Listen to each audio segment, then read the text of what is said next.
Hey, what's going on? You know who it is. You know what it is. All right, you guys, peep game. I'm going to give my post-fight assessment of Derry Nobile. I mean, this is only his third fight. I mean, hey, he going to get better as each fight goes along and as the competition steps up. This was a solid test for him because this dude that he fought was like 32 years old and he blew up and weighed like over 20 pounds. So I think he handled himself very well against the dude.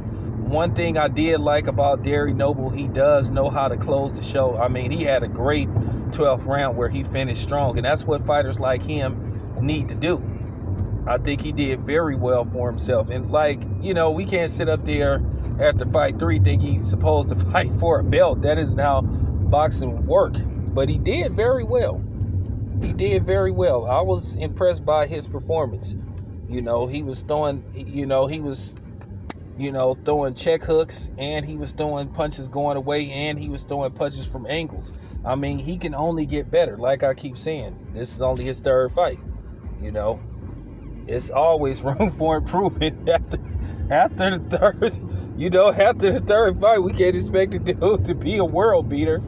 So people got to understand that. But I think Derry did very well for himself. And shout out to Adrian Noble. Adrian Noble is keeping him at a good pace.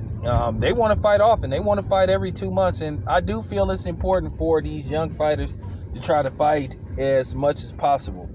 When you starting as a boxer, you want to fight, as much as possible. Now, as you get deeper into your career, then you want to fight as less as possible. You want to go from fighting you want to go from fighting like maybe 4 to 5 times a year to fight like maybe 2 times a year, 3 at the best. But Derry Noble needs to stay active. But at the weight class that he's fighting in, man, he can be dominant and he can do things for the smaller weight classes.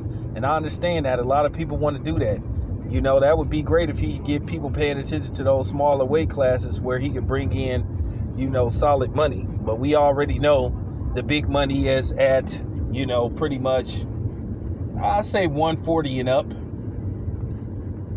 but we'll see what the next step is for Derry Noble as he, further pursues his career in boxing. And he's hungry. He likes to fight. He likes what he does, man. So once again, shout out to Derry Noble, man. I'm out.